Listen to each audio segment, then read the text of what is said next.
Tanya sama diri kita masing-masing. Apakah yang kita pelajari setiap Rabu malam atau di taklim-taklim yang lain udah bikin kita takut sama Allah belum?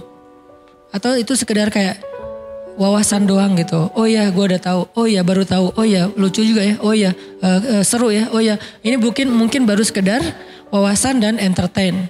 Kita pengen nyari ilmu yang bikin kita takut sama Allah. Dan rata-rata orang-orang yang hebat dalam cerita Al-Quran semuanya takut sama Allah. Salah satunya Yusuf alaihissalam. Yusuf itu salah satu bentuk adegan dia takut sama Allah ketika dia digoda oleh seorang cewek.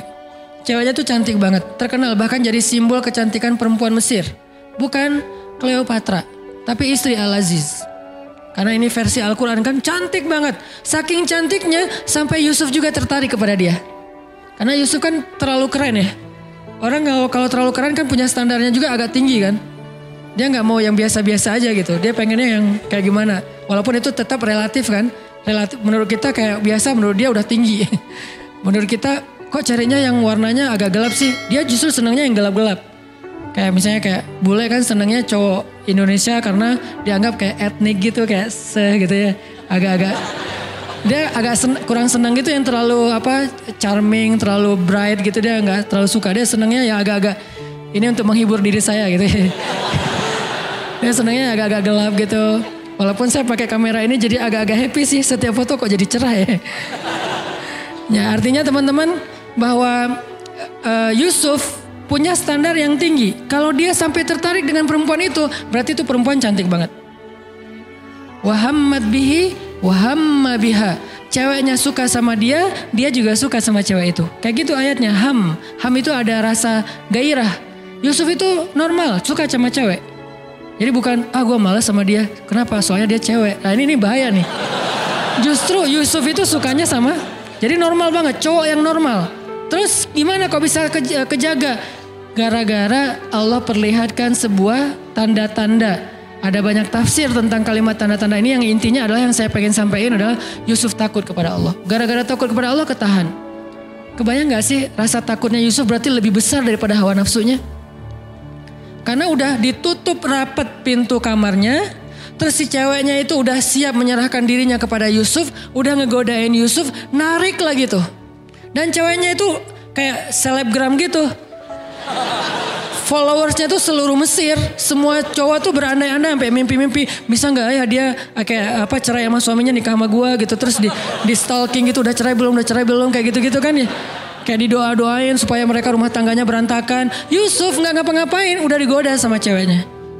Kita kadang-kadang untuk gak ngebuka, udah gak ngeklik sebuah postingan yang gak sengaja muncul gitu kayak gimana gitu. Aduh kenapa tangan saya kayak pengen banget ya diklik gitu kan.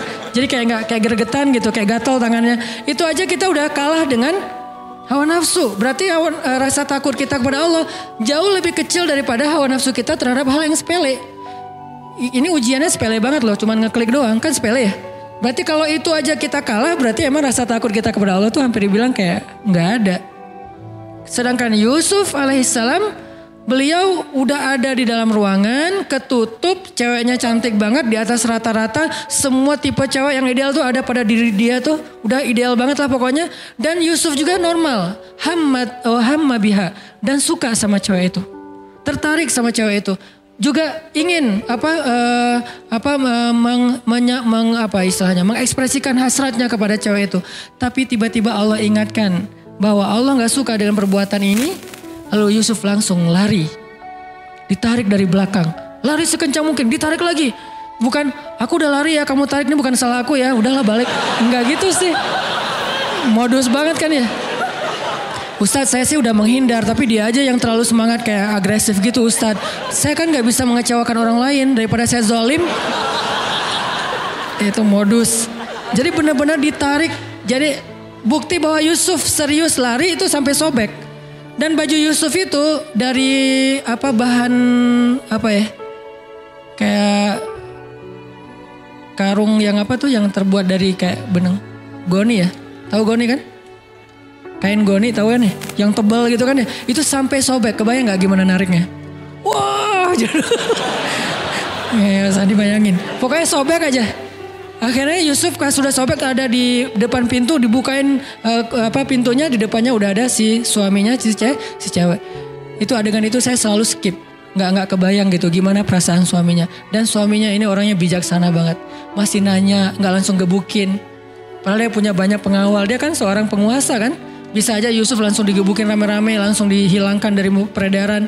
Enggak, dia mah nanya dulu nih ada apa, kenapa kalian kayak gini berdua di dalam kamar. Si ceweknya kan ketakutan, langsung bilang ini nih cowok ini nih godain saya nih. Dia tutup pintunya dan dia ingin menyakiti saya. Kamu mau melepaskan orang yang kayak gini sama istri kamu?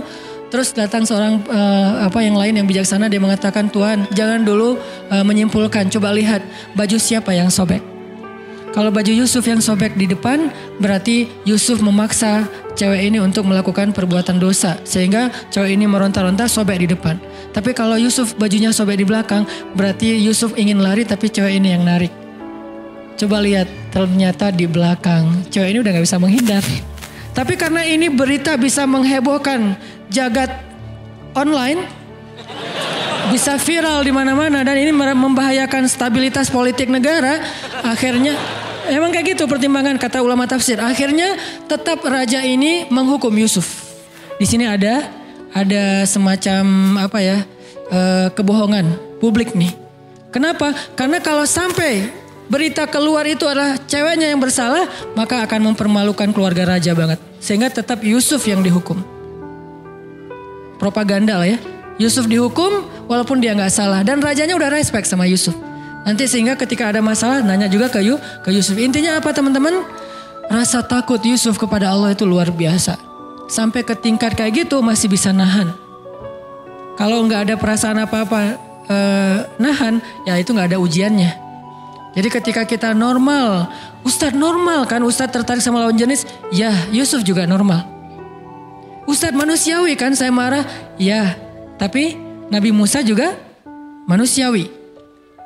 Nabi Musa juga bisa marah. Ustadz normal kan kalau kita sakit hati, ya Nabi Ayub juga bisa sakit hati ketika beliau ditinggalkan gara-gara beliau sakit. Normal kan Ustadz kalau kita misalnya kayak nyerah aja udah capek, ya Nabi Yunus juga pernah kayak gitu dan ditegur oleh Allah. Jadi hal-hal yang normal manusiawi ini bukan berarti kita boleh melakukannya. Yang normal dan manusiawi pada diri kita sebagiannya adalah ujian, bukan boleh melakukan. Ini kan anugerah dari Allah. Tuhan yang menciptakan saya gini loh, Ustaz, saya gak pernah minta.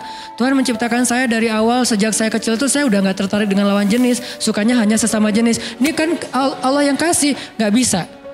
Karena kenapa? Sebagian besar dari yang Allah anugerahkan dalam diri kita, sebagiannya adalah ujian. Halu'a, jazu'a, manu'a, ajula, dha'ifa. Ini kan sifat-sifat manusia yang harus diberesin. Terus ngeberesinnya pakai apa? Innal insana lafi khusr. Manusia kalau cuma ngikutin hawa nafsunya atau ke sisi kemanusiaannya, khusr, rugi. Terus cara untuk mengobatinya, illal ladzina amanu wa amilus solihat wa tawassaw bil haq wa tawassaw bis shawab. Apa maksudnya? 3 di situ. 1, belajar iman kepada Allah. Jadi kalau kita ngerasa bahwa emang ini kayak bawaan saya dari lahir Ustadz. Emang ini penyakit saya Ustadz. Emang ini manusiawi Ustadz. Tapi saya tahu ini salah. Ini ujian dari Allah untuk saya nih. Dan saya pengen hidup saya jihad melawan ini aja deh. Orang lain mungkin amalnya tahajud. Orang lain mungkin amalnya sholat duha. Orang lain mungkin amalnya sedekah. Kalau saya amalnya lawan hawa nafsu. Dan bukankah Nabi mengatakan melawan hawa nafsu itu jihad yang besar? Hawa nafsunya apa? Macam-macam. Hawa nafsu terhadap lawan jenis. Hawa nafsu terhadap sesama jenis. Sama hawa nafsunya. Lawan jenis nafsu, sesejenis juga nafsu, cuma agak-agak sedikit gimana gitu. Tapi sama-sama hawa, sama-sama rasa yang gairah.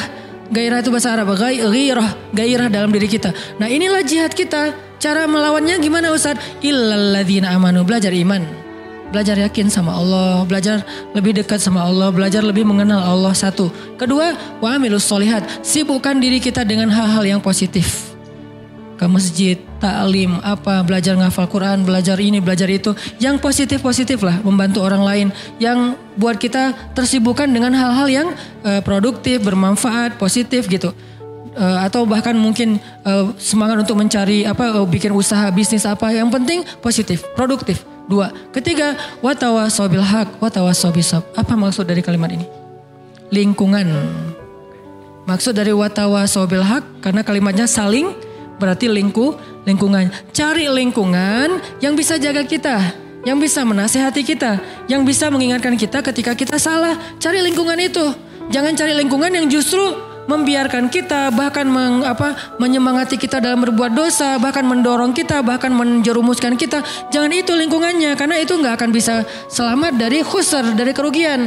Watawasau bil haq, watawasau bis sabr, artinya cari lingkungan yang bisa membuat kita lebih termotivasi dalam kebaikan-kebaikan.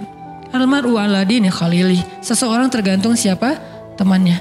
Itu berlaku dalam spiritual, berlaku dalam bisnis. Seorang motivator bisnis mengatakan, kalau Anda ingin menjadi orang sukses, coba perhatikan 5 orang yang paling dekat dengan Anda. Sukses belum?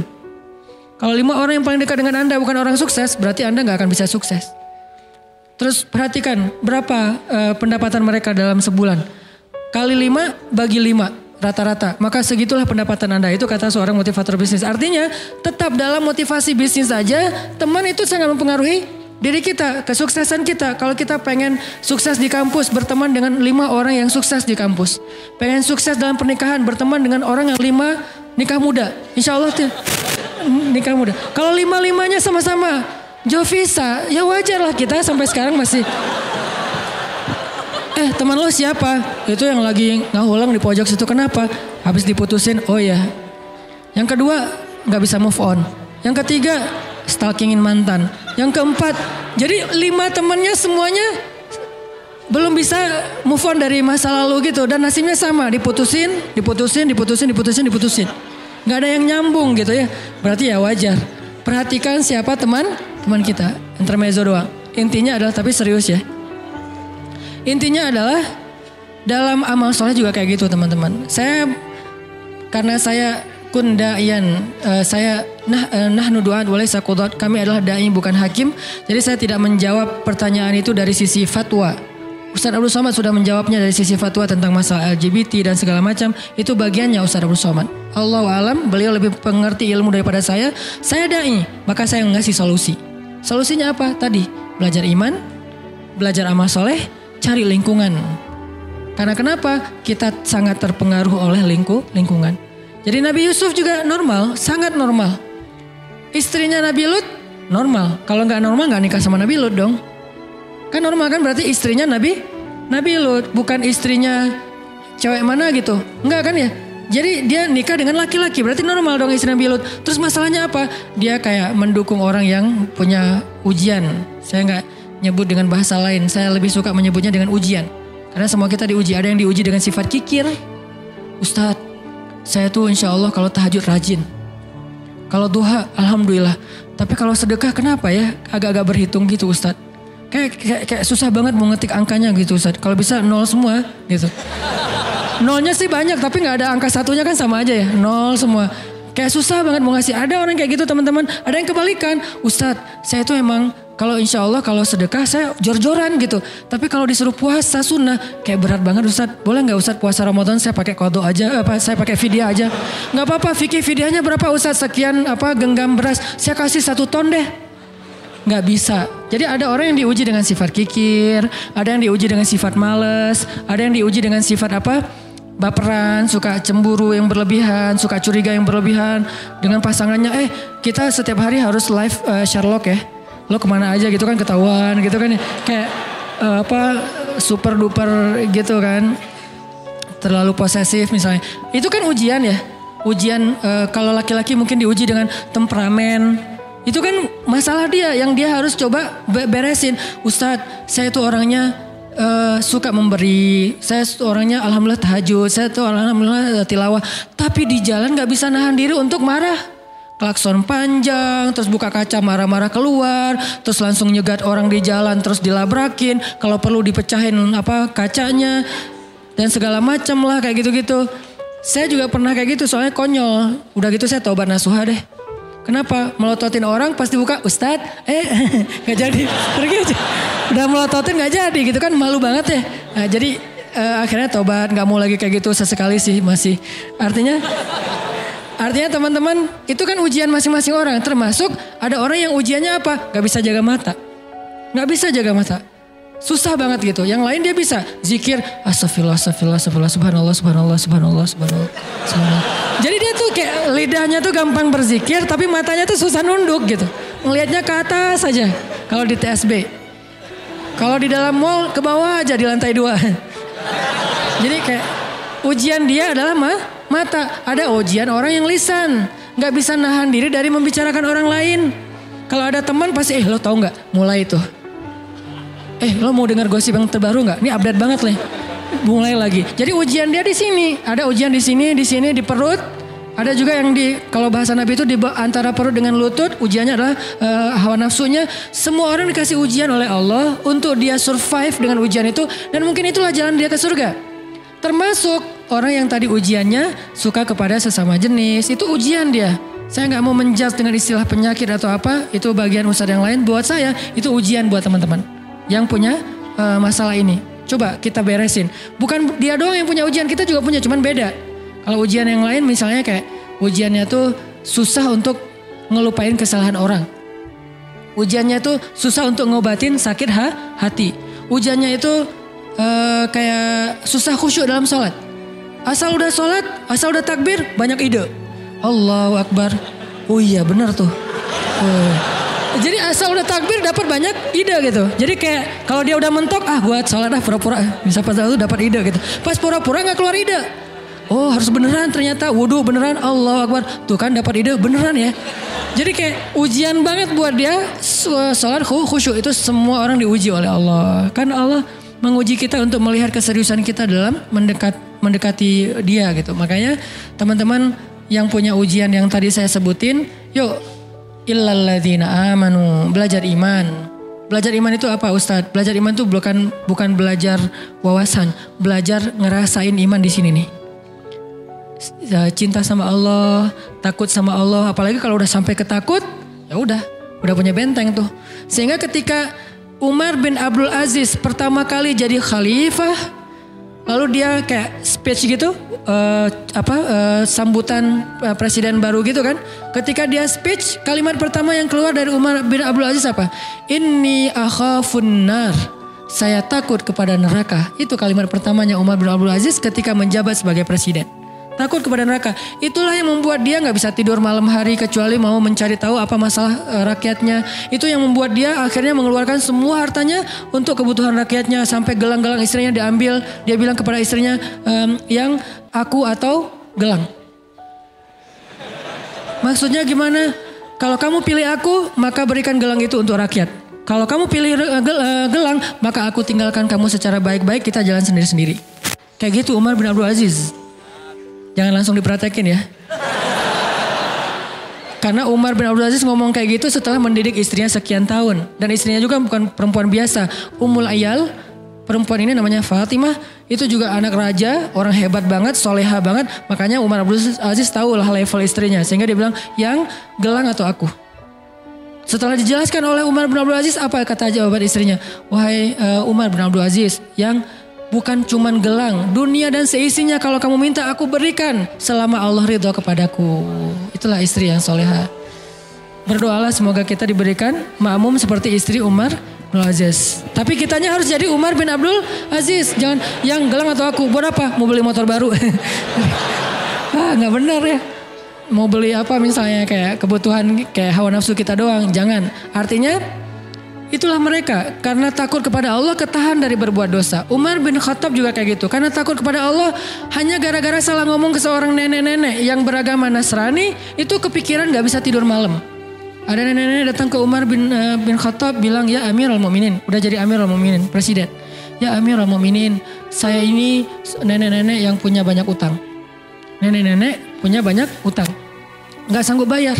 Boleh gak saya minta tolong dari Baitul Mal supaya saya bisa bayar hutang? Buat apa hutangnya nek? Kok banyak banget? Nenek kolektor barang-barang antik? Bukan. Saya itu hutang karena gak punya keluarga yang menafkahi saya. Sehingga saya berhutang udah numpuk sekarang. Angkanya sih gak gede. Cuman buat seorang nenek-nenek yang gak punya pekerjaan besar. Akhirnya Umar mengambil dari Baitul Mal dibayarin hutangnya. Gak sengaja Umar ngelihat nenek-nenek ini pakai kalung salib. Umar baru tahu ternyata dia Nasrani bukan Muslim. Akhirnya Umar nanya gini, nenek udah ngeliat kan Islam kayak gimana? Ya gimana menurut nenek, Islam agama yang luar biasa. Kamu adalah seorang pemimpin yang adil. Saya respect banget dengan agama kamu. Nek, kenapa nenek gak masuk Islam? Ngomong gitu. Ya saya udah tua, udah gak sanggup mikir yang kayak gitu-gitu, terlalu berat buat saya. Buat dia tuh ideologi itu berat.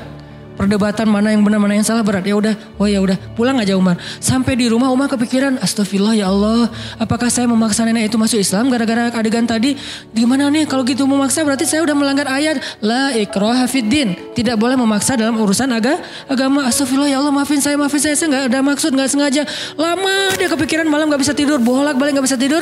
Sampai ditanya sama istrinya Umar, Atika, ya Umar kenapa kamu nggak bisa tidur? Ya Allah ampuni saya. Dia nggak mau ngomong sama istrinya semalaman. Kenapa? Takut sama Allah. Besok dia datang kepada seorang sahabat yang paling bijaksana, Ali bin Abi Thalib. Ali itu paling bijaksana, luar biasa ilmunya. Ya Abul Hasan panggilannya. Ali, gimana nih? Gimana emang ceritanya? Diceritain. Wahai Umar, kamu bermaksud memaksa? Tidak. Kalau gitu innamal a'malu binniyat. Beneran? Alhamdulillah gitu. Padahal adegan sederhana kan? Dan gak ada paksaan juga karena udah dikasih bantuannya baru ngomong masuk Islam dong nek gitu. Cuman dia takut ini terjebak dalam pemaksaan sehingga semalaman gak bisa tidur. Dosa, bahkan bisa gak dibilang dosa. Kesalahan kayak gitu aja bikin Umar gak bisa tidur. Kebayang gak kesalahan yang lebih gede dari itu? Sampai ada seorang ibu-ibu yang masak batu tuh, ngerebus batu karena anaknya kelaparan. Terus Umar lewat, ibu kenapa ibu ngerebus batu? Karena saya gak punya makanan. Terus mau ngerebus apa lagi? Terus ngapain direbus batunya, kan gak akan matang-matang juga. Ini hanya untuk membuat anak saya berpikir bahwa saya lagi masak makanan, dia gak akan nangis lagi sampai dia tertidur. Kasihan banget nasibnya. Anaknya sampai harus berpikir, mak lagi masak apa? Nih lagi masak nih, ntar ya tunggu ya. Ini udah mendidih nih. Oh ya ditunggu sampai tidur. Lalu dia bilang, saya akan tuntut Umar di hadapan Allah nanti di akhirat. Langsung gemetar Umar. Umar itu pasti lebih tangguh daripada Habib kan? Yang kalau nyekek McGregor, kalau Umar cuma giniin doang paling. Kenapa? Setan aja takut sama Umar. Kalau ini kan baru McGregor yang takut sama Habib nih. Ini setan takut sama Umar. Umar lewat, setan kita ngambil jalan itu aja. Malas ada Umar lewat situ. Setan. Dan setan itu kan banyak yang tangguh-tangguh juga kan. Kayak setan petarung, setan apalah kan banyak. Tapi gak berani sama Umar. Tapi orang setangguh Umar, ketika perempuan ini mengatakan saya tuntut Umar di hadapan Allah. Dia gak tahu kalau itu Umar. Saya tuntut Umar di hadapan Allah nanti di akhirat. Umar langsung datang. Ibu kenapa ibu pengen nuntut Umar?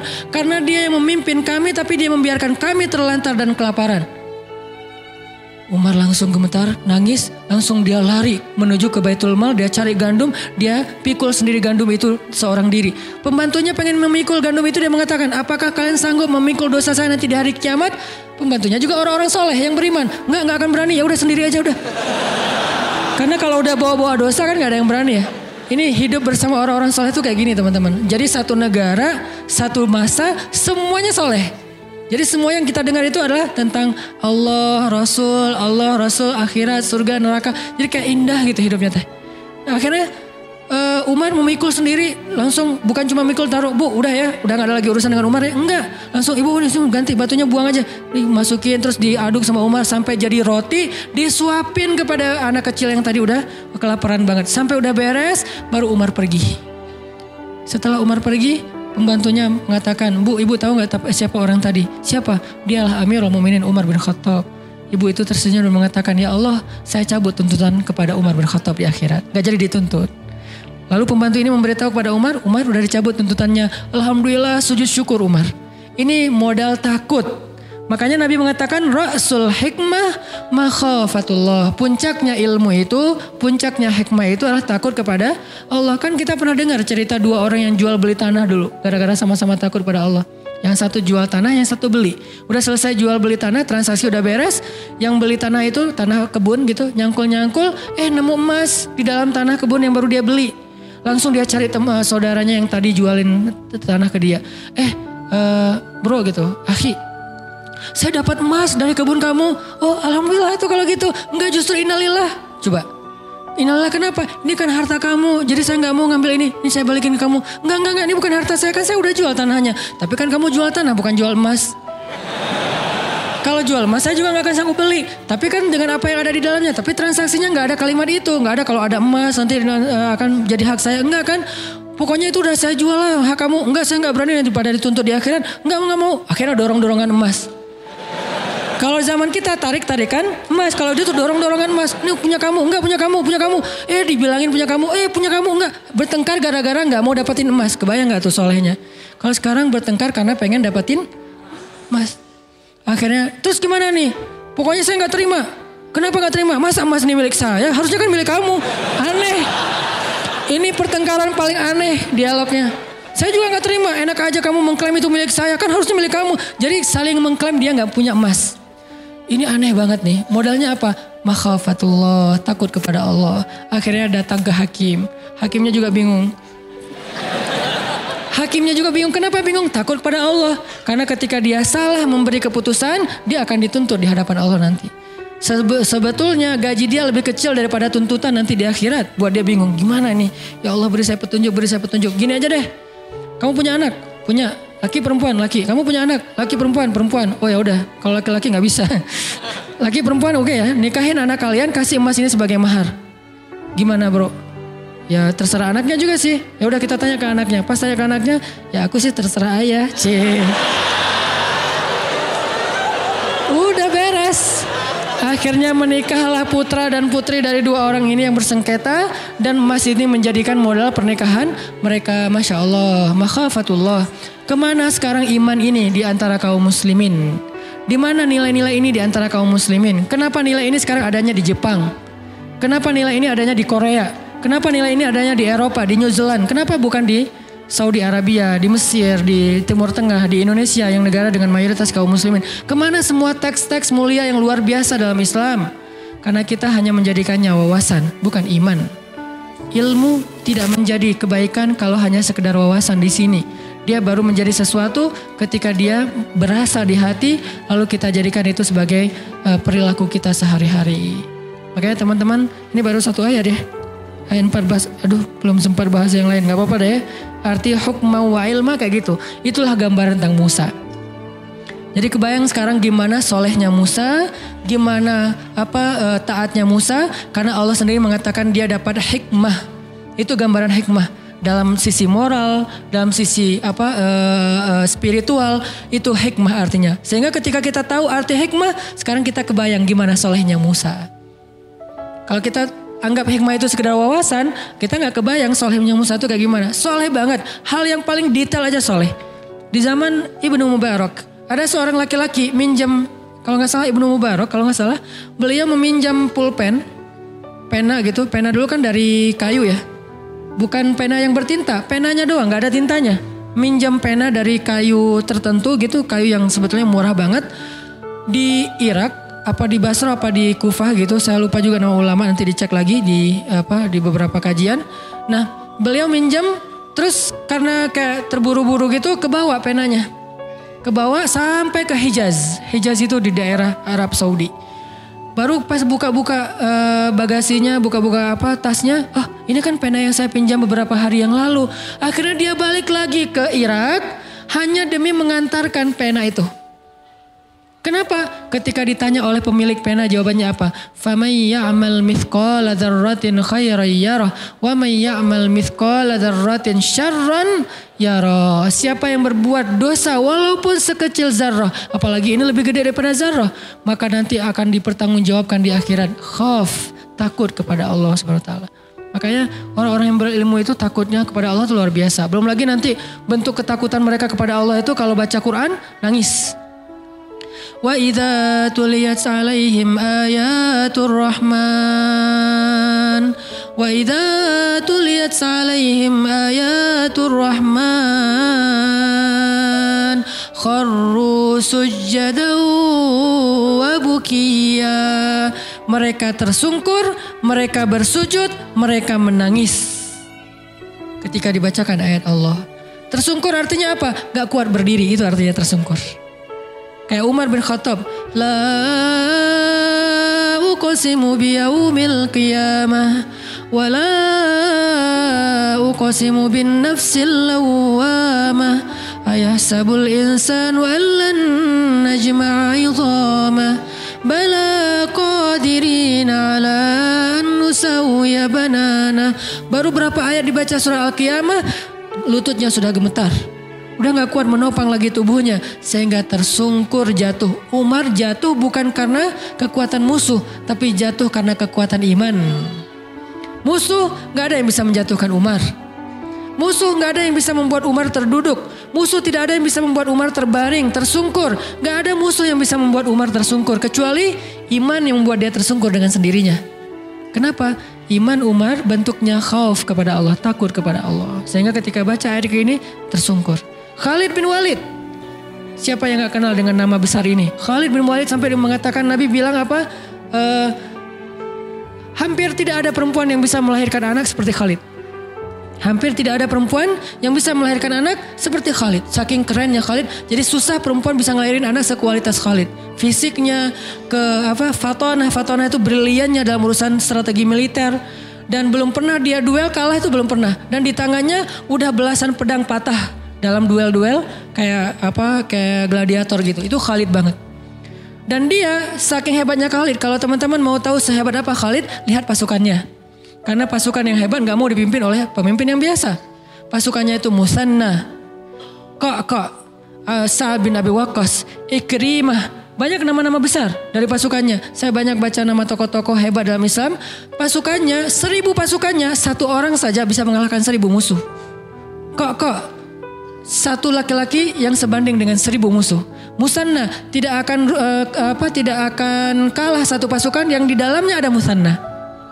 Ini adalah prajuritnya Khalid. Kebayang gak gimana panglimanya? Prajuritnya aja kayak gini. Nah Khalid yang luar biasa dahsyatnya ketika baca surat Al-Muddathir sampai tentang ayat bapaknya yaitu Walid Al-Mughirah. Bapaknya kan gak masuk Islam dan meninggal dalam keadaan kufur. Dan sampai Allah menyebutkan neraka untuk Walid di dalam Al-Quran surah Al-Muddathir, neraka Sakor gitu. Khalid ketika membaca neraka Sakor yang disebutkan untuk ayahnya menangis 3 hari 3 malam. Kenapa dia menangis? Kan ayahnya yang masuk neraka. Saking takutnya dia, ya Allah, kalau saya gak dapat hidayah, hampir saya mengikuti ayah saya. Seandainya saya keras kepala mau mengikuti semua nasihat dari ayah saya, bagaimana seandainya ayat ini menyebutkan tentang saya, ya Allah. Saking takut dan bahagianya campur aduk, dia menangis 3 hari 3 malam. Karena dia kebayang, dia hampir seperti ayahnya. Karena di antara anak-anaknya Walid, Khalid itu kesayangan ayahnya. Sebagaimana Umar kesayangan juga ayahnya. Ini tokoh-tokoh yang kesayangan ayah mereka masing-masing nih. Karena kesayangan ayahnya, dia apet banget sama ayahnya. Kemana ayahnya pergi, dia pergi. Apa yang ayahnya bicarakan, dia bicarakan. Apa yang ayahnya anggap benar, dia anggap benar. Gak pernah berselisih dengan ayahnya kecuali tentang Islam. Gak pernah berselisih dengan ayahnya kecuali tentang Islam. Itu juga setelah ayahnya meninggal baru dia berselisih. Kebayang kalau ayahnya masih hidup, kemudian mereka meninggalnya bareng, ayahnya dengan Khalid dalam keadaan kufur. Itulah yang membuat Khalid campur aduk antara bahagia dengan takut dengan kalimat Sakor tadi itu. 3 hari menangis. Nangis 3 hari, gak ada hari tanpa menangis. Kenapa gak diterusin urusan nangisnya? Karena setelah 3 hari dia dikasih tugas militer. Udah gak sempat mikirin nangis. Sekarang mikirin ekspansi dakwah. Artinya Khalid ini orang-orang yang takut kepada Allah. Belum lagi nanti nama-nama yang lain. Ketika mereka membaca ayat, membaca hadis atau apa. Jangankan mereka, malaikat aja. Jibril menangis di depan Nabi. Ketemu Nabi matanya bengkak. Ketemu Nabi matanya merah. Nabi nanya, "Mabik ya Jibril, malham." Jibril, kenapa kamu? Ada masalah apa? Kenapa kamu sedih wahai Jibril? Apa kata Jibril? Ya Rasulullah, setiap kali saya mengingat penciptaan neraka, saya nggak bisa berhenti menangis. Ini namanya hikmah. Kebayang nggak Musanya gimana? Kalau Allah mengatakan Musa itu sudah dapat hikmah, berarti seperti itulah gambaran kesolehan Musa di usia masih 20-an tahun. Jadi teman-teman, saya sangat yakin sebagian besar nabi, bisa dibilang 95% lebih dari para nabi itu semuanya anak muda. Semuanya cerita anak muda, bukan cerita orang tua. Kita mungkin lebih kenal dengan cerita Nabi Ibrahim ketika udah dewasa. Tapi kita tahukah Nabi Ibrahim ketika dimasukkan ke dalam api itu anak muda? Ketika beliau menghancurkan berhala itu anak muda? Ketika kemudian beliau hijrah dari Irak ke Palestina itu anak muda? Belum lagi kisah nanti nabi-nabi yang lain termasuk Ayub alaihissalam juga anak muda. Mereka semua adalah nabi-nabi muda. Sehingga ketika kita bicara tentang iman, kita bicara tentang hamasah, semangat, kita bicara tentang ketaatan, itu bukan bicara tentang orang tua sebetulnya, bicara tentang anak muda. Karena semua itu adanya pada anak muda. Maka kalau kita cinta kepada Musa, kalau kita ngefans sama Musa, belajarlah dari Musa di ayat 14. Usia 20 udah punya hikmah. Dan salah satu di antara hikmah, takut kepada Allah Subhanahu wa taala. Justru di usia itu, kalau kita nggak takut kepada Allah, potensi kita berbuat dosa lebih besar daripada orang tua. Ya, jadi mungkin malam ini ayat 14 aja dulu ya. Insya Allah pada kesempatan lain kita kembangkan lagi. Namanya juga bedah. Bukan tilawah lagi, tapi tadabur. Jadi nggak usah terburu-buru, tapi mudah-mudahan kita dapat banyak ilmu, hikmah dari apa yang kita bahas, terutama dari sosok Nabi Musa alaihissalam, salah satu nabi yang saya ngefans berat, sehingga sering saya cerita-cerita kan, selalu cerita Musa kecil, Musa dewasa, Musa remaja, karena emang buat saya sih Musa itu salah satu nabi yang paling keren lah di antara para nabi, walaupun semuanya keren-keren. Mudah-mudahan kita bisa mengamalkan apa yang kita dengar. Semoga Allah SWT mengistiqomahkan hati kita di jalannya. Allahumma inna nas'alukal huda wat tuqa wal afafa wal ghina. Allahumma a'inna ala dzikrika wa syukrika wa husna ibadatik. Terima kasih buat teman-teman semuanya. Barakallah. Billahi taufiq wal hidayah. Wassalamualaikum warahmatullahi wabarakatuh.